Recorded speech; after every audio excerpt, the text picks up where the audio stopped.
Assalamualaikum warahmatullahi wabarakatuh, teman-teman mahasiswa yang saya hormati dan saya banggakan. Jadi pada kesempatan kali ini kita akan belajar bab 6, yaitu mengenai masalah pokok ekonomi makro.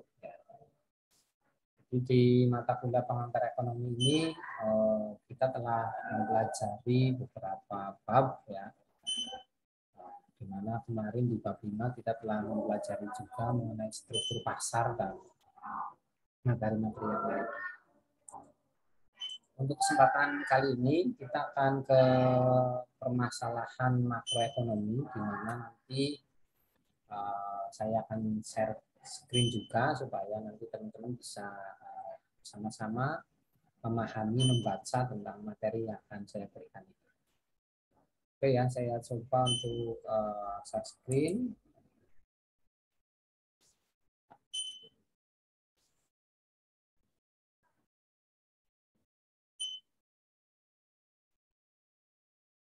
Oke ya teman-teman, sudah bisa dilihat. Sekali lagi kita akan belajar mengenai bab 6, yaitu masalah pokok ekonomi makro. Oke, kita mulai saja. Jadi teman-teman, ya, jadi setelah mempelajari seluruh aspek dalam mikroekonomi yang terdapat pada bab sebelumnya, maka perlu mengembangkan analisis perekonomian yang lebih tajam dan menyeluruh agar dapat memahami masalah-masalah perekonomian makro serta kebijakan-kebijakan yang diambil pemerintah suatu negara untuk mengatasi masalah tersebut. Ya. Nah, tujuan dari mata kuliah ini sendiri atau mempelajari bab ini sendiri, yang pertama adalah kalian diharapkan memahami konsep dasar sifat keinginan manusia dan faktor produksi. Yang kedua, nanti diharapkan kalian bisa memahami pokok permasalahan dalam perekonomian. Jadi manusia itu baik secara individu dan secara bersama-sama menghadapi banyak masalah ekonomi.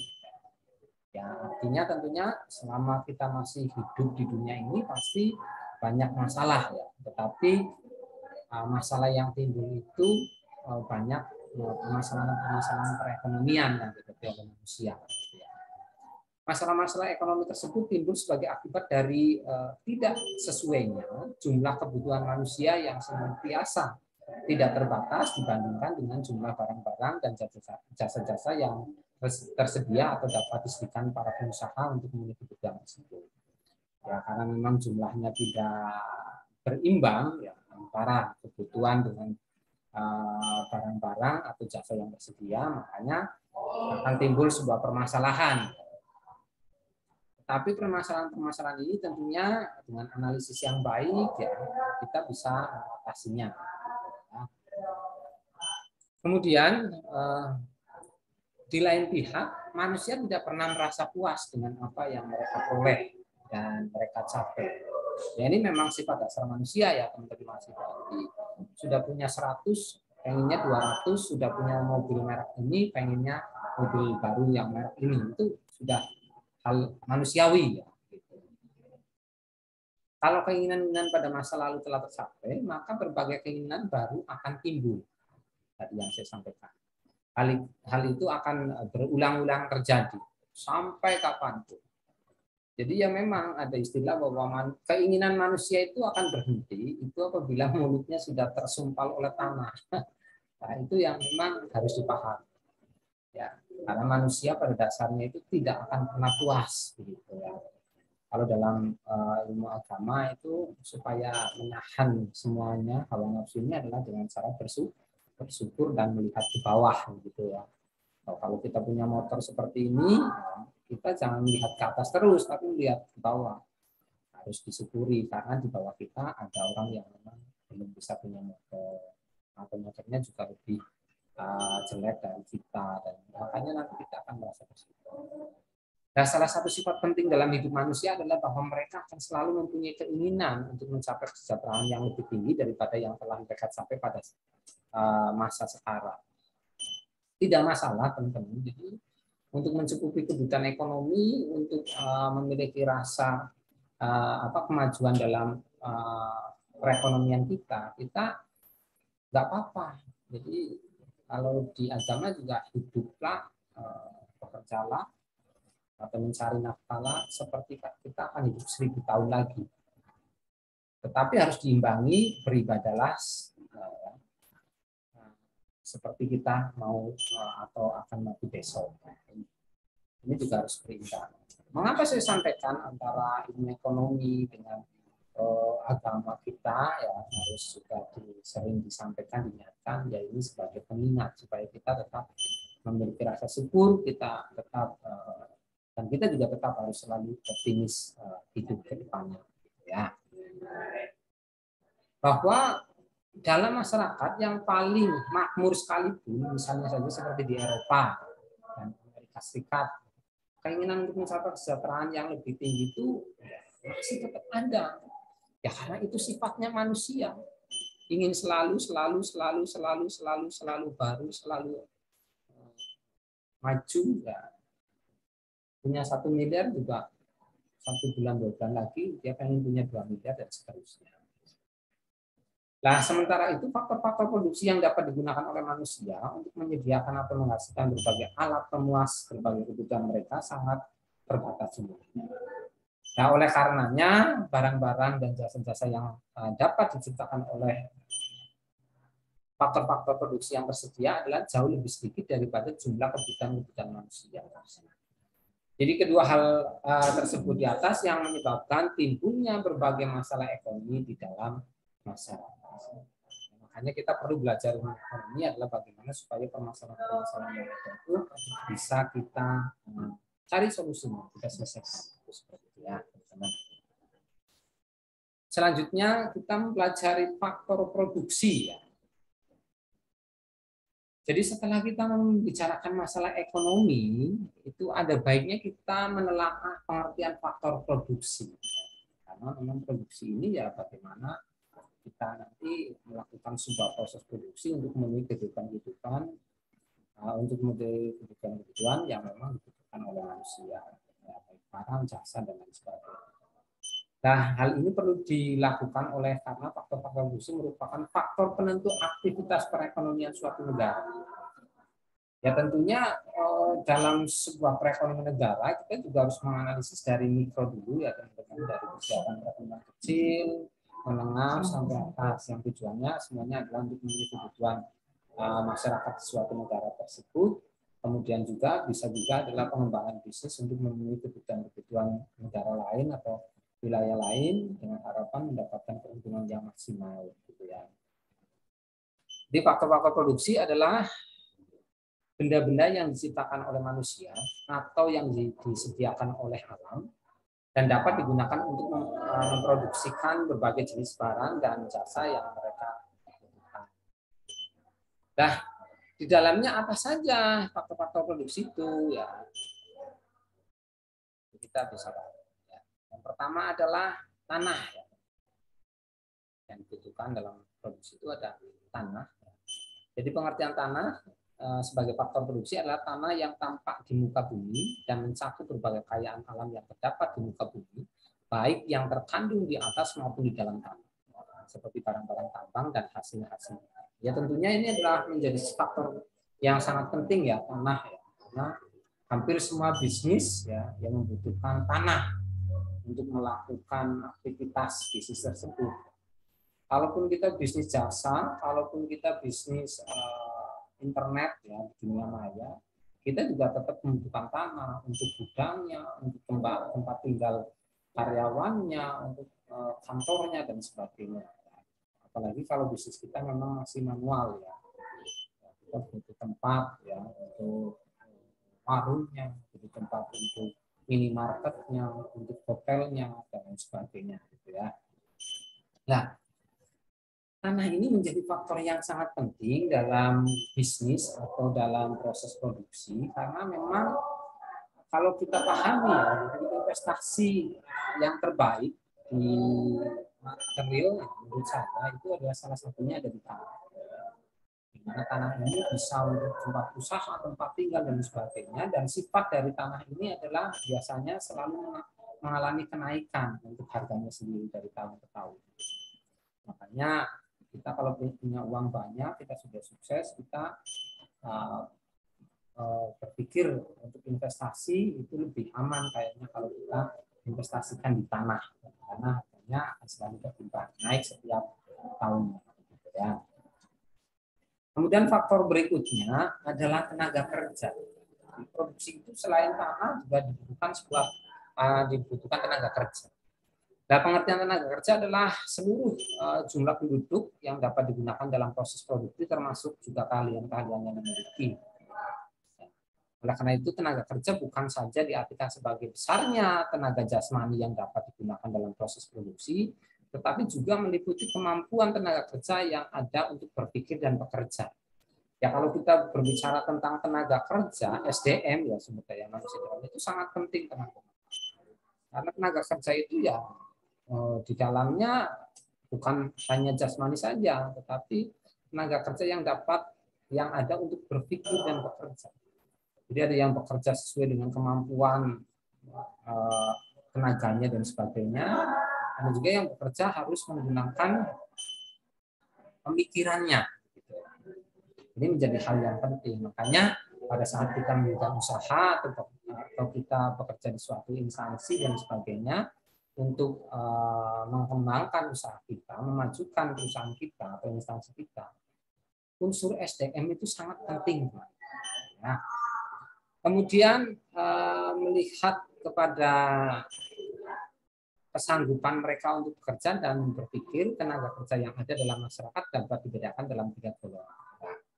Ini ada 3 golongan tenaga kerja yang ada di dalam masyarakat. Yang pertama adalah tenaga kerja yang tidak terdidik. Ya, tidak terdidik ini ya mereka yang tidak berpengalaman, tidak ada pelatihan dan sebagainya, gitu ya. Kemudian tenaga kerja terlatih, ya ini adalah tenaga kerja yang direkrut, kemudian ada training, ada pelatihan dan sebagainya. Kemudian ada tenaga kerja terdidik.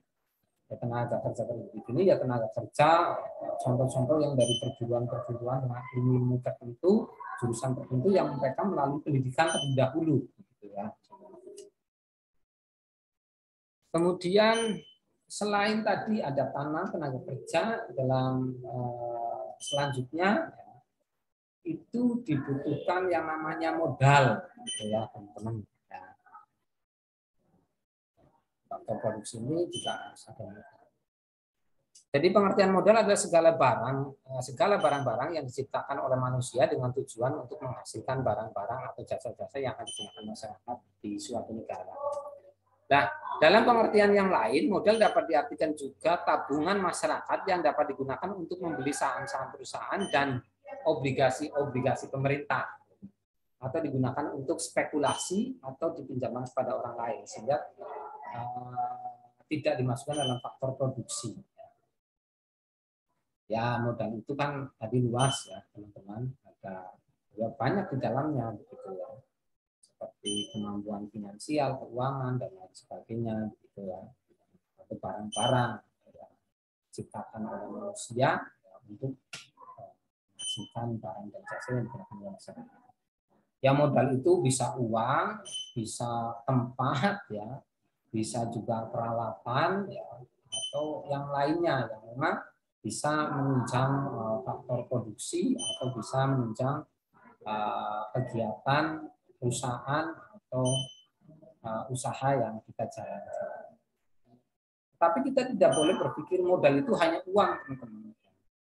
Karena banyak juga usaha yang memang tanpa uang pun atau minim cost modal uang pun bisa jalan. Ya kita bisa saja teman-teman kalau mau usaha nggak punya uang, ya bisa saja kita jadi reseller, jadi calo. Ya, kalau dulu itu calo tanah belantik dan sebagainya. Kan bisa saja seperti itu. Atau menjadi reseller ya bisa saja ngambil barang di tempat orang, dijual lagi, kita mendapat keuntungan. Jadi artinya dalam usaha itu modal uang itu bukan harga mati, gitu ya. Tanpa uang pun kita bisa mendatangkan modal, atau mendatangkan keuntungan, ya. Sehingga setelah untung itu bisa dijadikan sebagai modal untuk berusaha selanjutnya. Ya. Kemudian selain itu juga ada keahlian keusahawaan. keusahawanan, maksud saya. Pengertian keahlian keusahawanan adalah kemampuan seseorang untuk menjalankan suatu perusahaan sehingga ia dapat berjalan dengan efisien dan efektif. Sehingga pada akhirnya melihat dari fungsinya, maka keahlian ini sering disebut juga keahlian manajemen yang akan menggabungkan jenis faktor produksi untuk menghasilkan barang-barang dan jasa-jasa yang dibutuhkan masyarakat. Keahlian juga menjadi sangat penting ya teman-teman di mempengaruhi faktor-faktor produksi begitu ya teman-teman. Karena memang di dalam produksi itu juga diperlukan tenaga ahli khusus di bidang-bidang tertentu begitu ya. Ada yang memang hanya ahlinya dengan tenaga ya, berarti guru-guru yang memang mengandalkan tenaganya untuk memproduksi, membantu produksi. Ada juga orang-orang yang memang dibutuhkan keahliannya dalam nyablon, dalam kegiatan jasa, ya, kegiatan yang lainnya. Jadi keahlian keusahaan ini tentunya ada keahlian secara teknikal, ya. Kemudian ada keahlian secara prinsip atau secara strategi, ya, yang di dalamnya ada manajemen dan lain sebagainya. Jadi kalau kalian nanti mau berusaha, sudah menguasai manajemen, kalian juga artinya memiliki keahlian manajemen yang diterapkan dalam usaha kalian. Tetapi ada keahlian yang memang di luar keusahaan, adalah keahlian secara teknik. Tekniknya flow, teknik apa yang memang dikuasai orang-orang tertentu. Ini tentunya berbeda, teman-teman. Tapi keahlian di sini adalah dikatakan bahwa kemampuan seorang untuk menjalankan suatu perusahaan sehingga ia dapat berjalan dengan efisien dan efektif. Keahlian keusahaan yang memang memiliki keahlian dari segi manajemen untuk menjalankan sebuah perusahaan. Kemudian selanjutnya yang kedua adalah ada pokok permasalahan dalam perekonomian. Ini juga harus dipahami oleh teman-teman semuanya. Jadi selanjutnya untuk mendapatkan gambaran yang lebih jelas lagi, inti pokok permasalahan dalam perekonomian dibedakan menjadi 6 masalah pokok. Sebenarnya banyak teman-teman, tapi kita analisis ini ada yang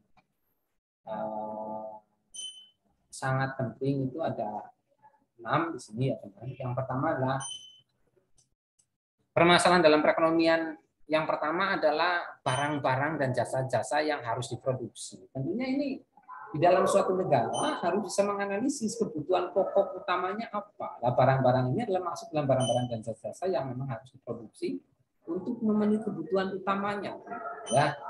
Kemudian yang kedua adalah bagaimana cara terbaik untuk memproduksi dan gabungan faktor-faktor produksi apa yang harus digunakan untuk menghasilkan barang-barang dan jasa-jasa tersebut. Ya, bagaimana cara terbaik untuk memproduksi. Ya. Kemudian menggabungkan faktor-faktor yang harus digunakan untuk menghasilkan barang-barang dan jasa-jasa tersebut. Ya, tentunya produksinya manual atau otomatis ya. Kemudian kalau otomatis menggunakan teknik seperti apa, mesin seperti apa, keahlian di dalamnya seperti apa. Setelah itu juga ada ahli manajemen di dalamnya, nanti ada ahli analisis mutunya, ada yang packingnya, ada yang lainnya, kemudian ada keahlian manajemen dalam yang menjalankan perusahaan tersebut atau usaha tersebut. Itu perlu sebuah analisis ya agar semua bisa berjalan lancar. Sehingga di persoalan yang kedua itu adalah permasalahan ekonomi yang ada di suatu negara adalah bagaimana cara terbaik untuk memproduksi dan gabungan faktor-faktor produksi apa yang harus digunakan untuk menghasilkan barang-barang dan jasa-jasa tersebut. Kemudian permasalahan yang ketiga, bagaimana pendapatan masyarakat didistribusikan untuk mencapai kesejahteraan seluruh.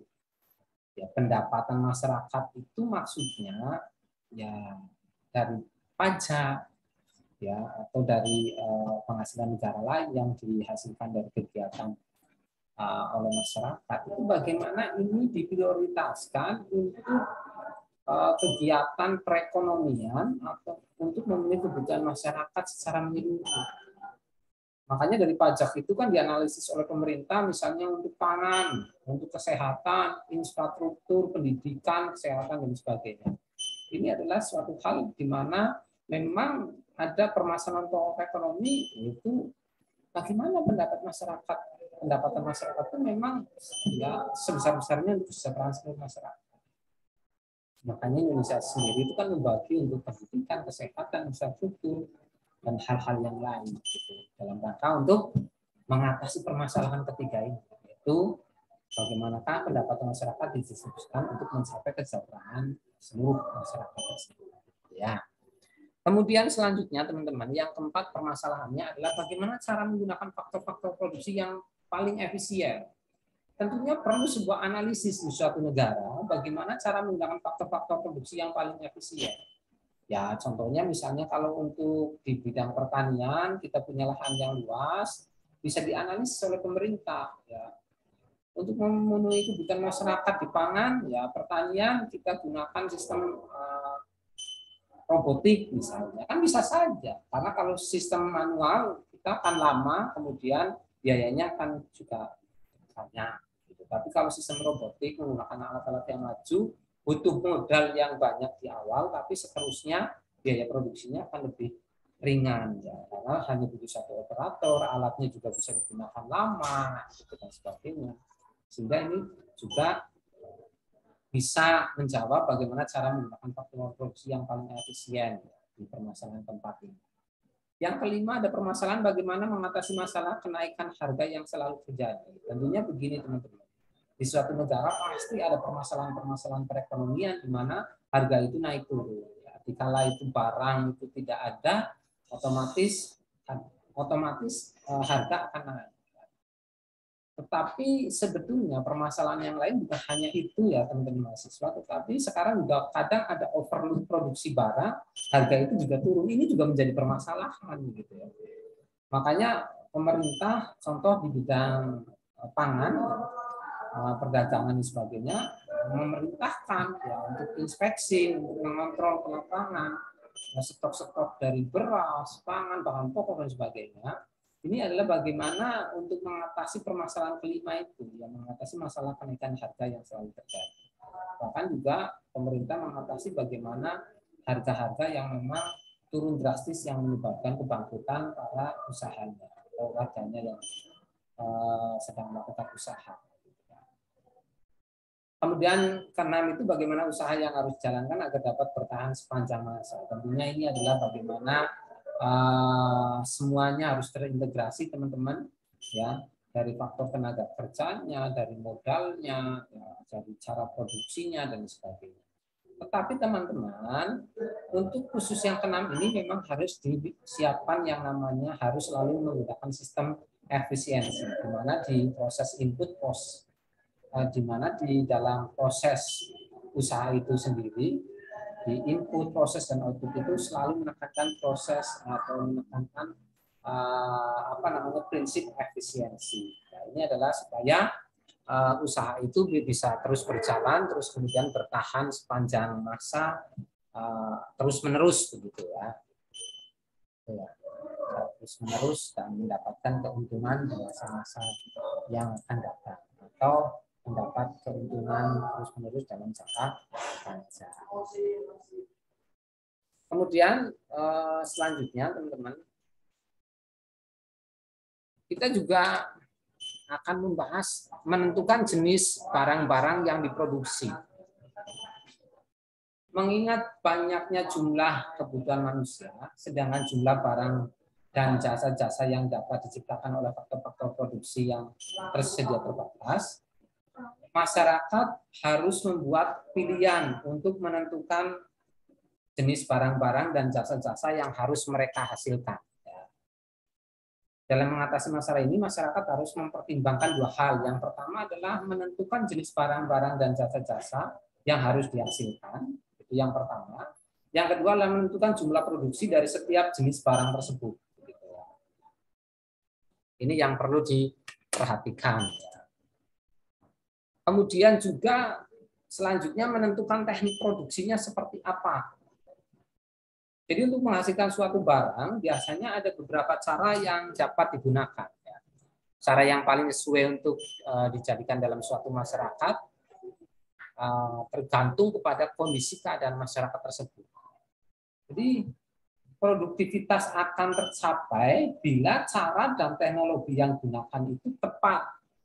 Walaupun teori mengatakan bahwa teknologi mampu menghasilkan barang dalam jumlah besar dan kualitas baik, tetapi pada kenyataan tidak demikian. Bahkan seringkali memakan biaya yang jauh lebih besar. Nah, menentukan teknik produksi ini sangat penting di suatu negara, teman-teman. Ya, dalam kegiatan perekonomian. Kalau kita lebih ke hal yang mengerucut lagi, lebih kecil lagi, misalnya suatu contoh begini. Dalam proses perdagangan, kita harus bisa menentukan teknik produksi itu dengan baik. Atau kita harus bisa menggunakan memanfaatkan teknologi dengan baik. Tetapi kita harus menganalisis kemanfaatannya, ya, menganalisis keuntungan dari penggunaan-penggunaan itu. Tidak semuanya akan menjadi untung sesuai dengan yang kita disampaikan bahwa dengan alat akan lebih, tidak mesti, teman-teman. Contoh ya, para pedagang-pedagang bensin di pinggir jalan yang hanya satu hari melayani misalnya 30 sampai 40 orang, itu mungkin secara manual dia akan lebih baik, teman-teman. Melayaninya dengan botol, ditakfer, dan lain sebagainya. Karena apa? Ya karena hanya 30-35 orang itu masih bisa dilayani. Penimbang mereka menggunakan mesin pompa otomatis yang harganya 12 atau 13 juta. Kelemahannya juga kalau mati listrik dia tidak bisa melayani. Kemudian butuh modal sampai 12 jutaan untuk membayar alatnya. Apalagi kalau ini dari pinjam utama. Kecuali teman-teman biasanya melayani 30 atau 35 orang per hari. Karena ada satu hal menjadi lebih ramai, satu hari bisa sampai 60 sampai 100 orang. Mungkin ini bukan sebuah teknologi yang bisa membantu mempercepat dan lebih efisien. Itu nggak apa-apa, karena apa? Ada kenaikan pelanggannya, dan nanti untuk menutup biaya kos itu juga lebih murah, lebih cepat menutupnya, karena sampai 100 orang labanya jadi semakin banyak. Tapi kalau hanya masih 30-35 dan bertahan seperti itu, ini akan menghambat. Bahkan kalau modal yang sudah ada diambil untuk alat, ini akan tidak menjadi efektif, teman-teman. Makanya butuh analisis. Tidak semua teknologi bisa membantu mempercepat kemajuan usaha kita. Ya sama, kalau misalnya petani saja, petani jeruk, kalau tanahnya hanya 1 hektar, dia beli alat yang canggih sampai miliaran untuk itu kan rugi malah jatuh. Ya, masih mending gunakan manual orang yang untuk mengurusi di situ. Tapi kalau sudah sampai ratusan hektar lah, ini harus menggunakan teknologi. Karena apa? Karena dengan orang akan makan waktu lama, biayanya jadi membengkak. Ya, itu setiap tahunnya, setiap harinya, bulannya seperti itu. Tapi kalau dengan teknologi beli mungkin mahal pertama, tapi setelah nanti berikutnya keuntungan pertama kedua bisa untuk menutup pembiayaan alat tersebut, selanjutnya nanti keuntungan berikutnya akan lebih besar. Karena apa? Sudah menggunakan alat, cukup 1-2 operator yang menjalankan, ya, kemudian mereka alat itu juga tidak perlu dikaji dan lain sebagainya, hanya pemeliharaan dan mungkin biaya operasional saja. Ini yang perlu dipahami, teman-teman, ya. Kemudian penawaran tenaga kerja juga dapat mempengaruhi susunan penggunaan faktor-faktor produksi yang tersedia. Seperti di negara-negara maju lainnya, kegiatan pertanian misalnya tadi yang dilakukan dengan alat modern. Langkah seperti itu dijalankan karena tenaga kerja sektor pertanian sukar diperoleh dan biayanya sangat tinggi serta tanah garapannya sangat luas.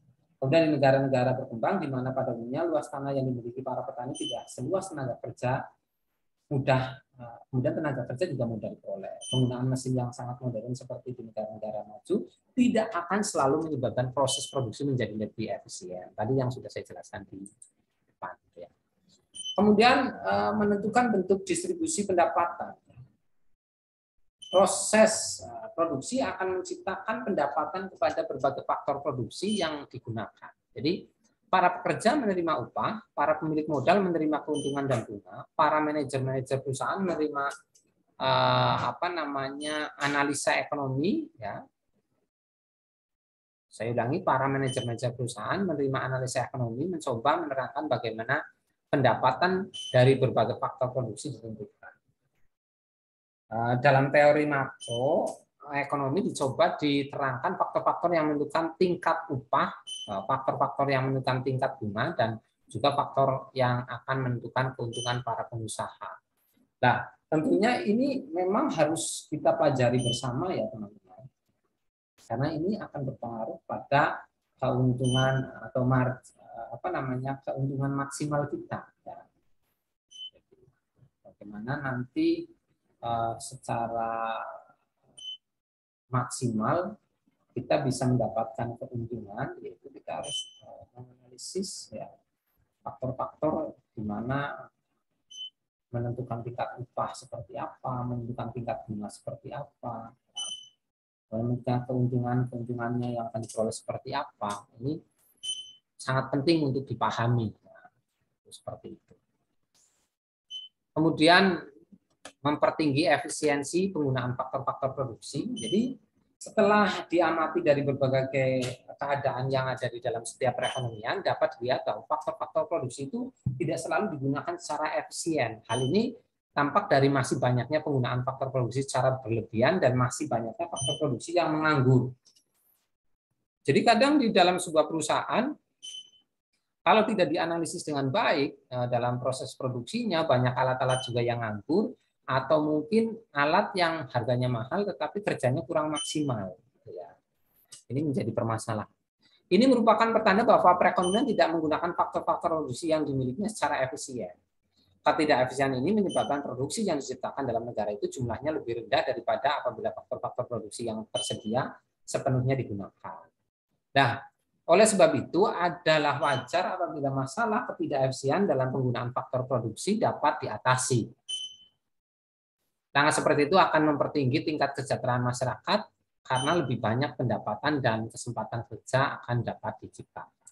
Jadi kalau misalnya di negara kita ini teman-teman ya ada tanah, ada apa dan sebagainya, peralatan juga ada, tenaga kerjanya juga diefektifkan, ya diefisiensikan, dimaksimalkan tentunya. Karena kita tidak berpikir bahwa di suatu negara itu melakukan produksi itu hanya untuk memenuhi kebutuhan sendiri, tetapi malah kita harus berpikir bagaimana kita bisa memproduksi sebanyak mungkin dan bisa menghasilkan keuntungan dengan catatan kita bisa berkompetisi secara harga, secara kualitas di negara-negara lain. Jadi kita pasarnya bukan hanya lokal saja, tetapi kita mencoba untuk melakukan pasar-pasar ke internasional ya supaya barang-barang kita bisa diterima, kemudian nanti semua menjadi bisa digunakan ya apa yang dimiliki di negara ini dari tenaganya, dari modal tanahnya, dari SDM-nya secara maksimal. Tentunya ini juga akan mendatangkan sebuah kenaikan perekonomian karena semuanya menjadi produktif ya, tenaga kerjanya diserap banyak, peralatannya digunakan secara maksimal, tanahnya juga dilakukan untuk proses bisnis atau usaha secara maksimal. Nah, menentukan sebab dan cara mengatasi masalah kenaikan harga tadi, jadi ketidaksesuaian penggunaan faktor produksi itu tadi dapat juga menyebabkan masalah kenaikan harga atau inflasi. Itu jelas ya. Sejak berabad-abad yang lalu telah disadari bahwa masalah kenaikan harga menimbulkan akibat-akibat yang tidak menguntungkan kepada masyarakat. Ya jelas kalau harga naik, masyarakat yang daya belinya masih rendah itu akan kesulitan teman-teman. Perubahan harga-harga ke tingkat yang lebih tinggi dapat menghambat perkembangan kegiatan produksi. Di samping itu, para pekerja akan mengalami penyusutan pendapatan real dan para penabung mengalami penyusutan dalam nilai tabungan mereka. Nah, akibat-akibat yang tidak menguntungkan seperti ini yang ditimbulkan oleh kenaikan harga menyebabkan para ekonom menaruh perhatian kepada masalah tersebut, yaitu apa yang menyebabkan kenaikan harga-harga. Itu salah satu di antaranya adalah faktor inflasi yang akan menyebabkan masalah pengangguran. Ini kalau tidak digunakan secara maksimal, teman-teman semuanya sumber daya yang ada itu tentunya akan menjadi sebuah permasalahan. Kemudian juga mempertinggi efisiensi penggunaan tambahan faktor produksi. Penggunaan faktor produksi akan selalu bertambah seiring dengan semakin berkembangnya zaman. Ya, pertambahan pertambahan penduduk yang terjadi setiap waktu menyebabkan pertambahannya jumlah tenaga kerja yang mengakibatkan perkembangan dalam penawaran tenaga kerja. Pada beberapa negara, pertambahan penduduk bisa mencapai 5% per tahunnya. 5% per tahunnya. Jadi, kemudian pertambahan penduduk yang cepat ini dengan sendirinya mengakibatkan penambahan tenaga kerja yang cepat pula. Oleh karena itu, perekonomian di setiap negara harus memikirkan bagaimana membuka lapangan kerja atau membuka lapangan pekerjaan dengan memanfaatkan sebaik-baiknya tenaga kerja yang bertambah terus tersebut. Jadi sebetulnya teman-teman, di dunia ini dengan tambahnya manusia juga akan tambah kebutuhan. Tentunya ini kalau kita menganalisisnya bagus, imbang, itu tidak menjadi persoalan berat. Gitu ya, dalam dari tenaga kerjanya juga. Ya sekarang kalau kita untuk memenuhi kebutuhan 50 orang dengan kebutuhan terus orangnya jadi 100, ya tenaga kerjanya juga kebutuhannya kan akan naik menjadi 100, tidak mungkin kebutuhannya hanya tetap 50. Karena tambahan 50 tadi juga mereka memiliki kebutuhan-kebutuhan baik barang atau jasa yang pasti mereka akan butuh juga. Seperti itu. Oleh karena itu, perekonomian setiap negara harus memikirkan bagaimana membuka lapangan pekerjaan dengan memanfaatkan sebaiknya tenaga kerja yang bertambah terus tersebut. Namun teman-teman, ini menjadi persoalan apabila jumlah penduduknya semakin banyak, tetapi SDM-nya tidak diimbangi dengan baik, teman-teman. Karena apa? Ya tentunya ini akan menjadi sebuah problema baru. Kebutuhannya bertambah, karena jumlahnya bertambah, tetapi karena SDM-nya tidak bagus, tidak bisa menjalankan pekerjaan tersebut, atau ada lowongan pekerjaan, tapi dia tidak bisa bekerja karena SDM-nya rendah, tentunya ini menjadi masalah. Makanya peran penting pemerintah di suatu negara tentang menyiapkan bagaimana SDM yang ada, ya, mempersiapkan SDM yang ada itu untuk tantangan-tantangan memenuhi kebutuhan manusia yang tidak terbatas ini, sehingga hasilnya bisa maksimal dan akan stabil begitu. Kemudian jenis faktor produksi lain yang selalu bertambah dari masa ke masa adalah alat modal. Sebagai akibat dari dilakukannya investasi pada suatu masa tertentu, pada masa berikutnya jumlah alat-alat modal akan menjadi bertambah besar. Oleh karenanya kesanggupan perekonomian itu untuk menghasilkan barang-barang dan jasa-jasa menjadi bertambah tinggi. Akan tetapi tidak selalu alat-alat modal yang bertambah ini dapat secara penuh digunakan. Seringkali alat-alat modal yang digunakan adalah lebih rendah daripada yang tersedia. Jadi menghadapi keadaan seperti ini, setiap perekonomian harus memikirkan cara-cara mempertinggi efisiensi penggunaan stok modal yang selalu bertambah dari waktu ke waktu. Ya tentunya harus seperti itu ya teman-teman. Jadi pada saat negara, pada saat kalian, bisnis kalian memiliki keuntungan, nah, itu keuntungan itu juga segera diputar kembali untuk mendapatkan keuntungan. Terus seperti itu. Jadi tidak ada modal yang nganggur terus seperti itu, sehingga akan mendapatkan keuntungan maksimal, dan ini bisa mengatasi sebagai cadangan-cadangan apabila di suatu masa nanti negara memiliki kesulitan seperti masa pandemi ini dan sebagainya. Makanya di Indonesia ini karena belum memaksimalkan sumber daya yang ada, makanya pada saat pandemi terasa sekali dampaknya karena tidak memiliki cadangan-cadangan biaya yang cukup. Ini hampir sama kasusnya dengan perusahaan-perusahaan yang memang tidak memaksimalkan keuntungan-keuntungan yang ada untuk diputar lagi untuk berusaha, untuk menjalankan usaha, untuk mendapatkan keuntungan. Tentunya kalau kalian dapat 100.000 hari ini, ya bisnis terus berjalan, 100.000 hari besok, hari itu. Tentunya tidak serta-merta lah satu hari ini 100.000 disimpan, satu hari besok disimpan sampai 1 bulan 3 juta misalnya seperti itu. Itu akan kurang baik teman-teman. Tetapi kalau uang yang dihasilkan itu mencoba untuk diputar lagi, untuk menghasilkan lebih banyak lagi, ini yang memang nanti bisa untuk menjadi cadangan atau untuk mempercepat perekonomian perusahaan kalian atau perekonomian negara. Ya tentunya harus dilakukan sebuah analisis dulu, jangan terburu-buru dalam berusaha dan lain sebagainya. Jadi memang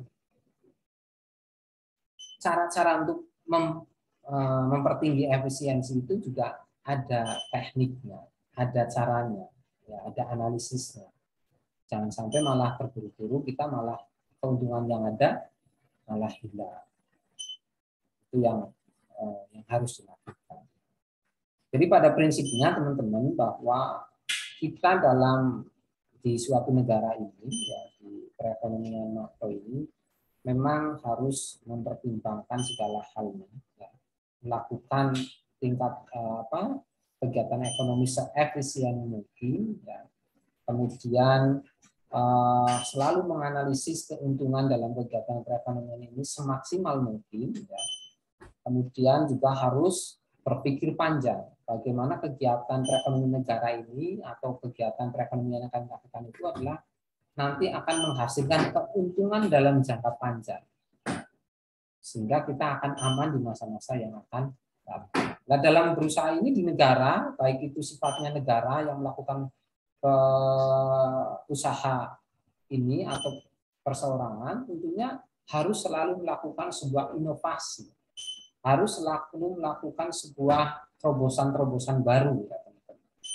Karena kalau kita tidak melakukan inovasi, kita tidak mengupdate ilmu kita, ya nanti kita akan ketinggalan oleh negara-negara lain yang tentunya ini akan mengakibatkan persoalan-persoalan baru dalam perekonomian di suatu negara atau perekonomian di perusahaan atau di usaha yang kalian jalankan.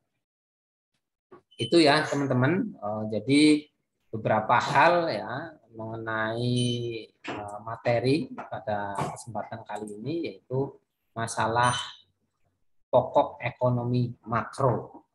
Harapannya setelah mempelajari ini ya kalian paham ya, konsep dasar sifat keinginan manusia dan faktor produksi yang tadi dijelaskan, kemudian memahami pokok permasalahan dalam perekonomian. Mengapa harus paham ini? Ini harusnya menjadi sebuah tantangan dan menjadi sebuah peluang usaha baru oleh kalian. Oh, ini ternyata bingung produksi apa yang harus diproduksi lebih dulu. Kalian nanti bisa menganalisis, oh kebutuhan yang paling banyak itu ini. Berarti kita memproduksi ini. Caranya supaya efektif, efisien seperti apa? Oh, ini dengan teknologi seperti ini karena luas lahannya bagus, kita bisa keuntungannya lebih baik. Oh, tapi ternyata ini kalau dengan teknologi ternyata luas lahannya tidak mencukupi. Oh, ini masih paling bagus menggunakan manual dulu, ya, atau semi otomatis baru, atau misalnya semi canggih peralatannya, masih ada campuran hybrid, masih campuran dengan teknologi dan manusia.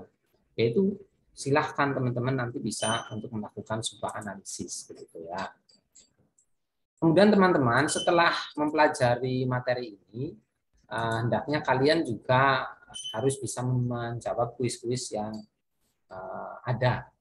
Ini ada 5 nomor. Silahkan teman-teman untuk menjawab kuis ini,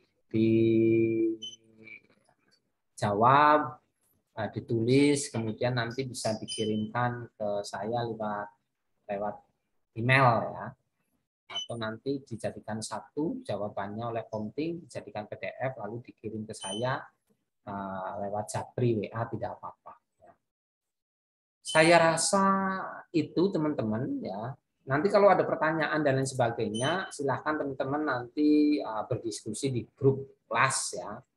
Nanti kita bahas di situ, atau nanti kita diskusi di pertemuan berikutnya ya teman-teman, pada saat pertemuan offline atau online juga tidak apa-apa. Tetapi memang diskusi itu lebih mantapnya pada posisi kita pertemuan secara offline. Begitu ya teman-teman mahasiswa yang saya hormati, saya banggakan. Semoga tetap semangat ya di masa-masa pandemi ini. Walaupun pelajarannya masih online, ya masih daring, tapi kalian harus tetap semangat supaya apa yang dipelajari bisa diambil hikmahnya, kemudian nanti bisa diaplikasikan pada kehidupan yang akan datang. Saya rasa itu teman-teman yang bisa saya sampaikan. Ya. Saya stop share screen-nya dulu. Oke ya teman-teman, saya rasa itu dulu yang bisa saya sampaikan. Terima kasih atas perhatiannya. Nanti kalau ada hal yang perlu didiskusikan, kita diskusi di grup kelas. Terima kasih atas perhatiannya. Saya akhiri. Assalamualaikum warahmatullahi wabarakatuh.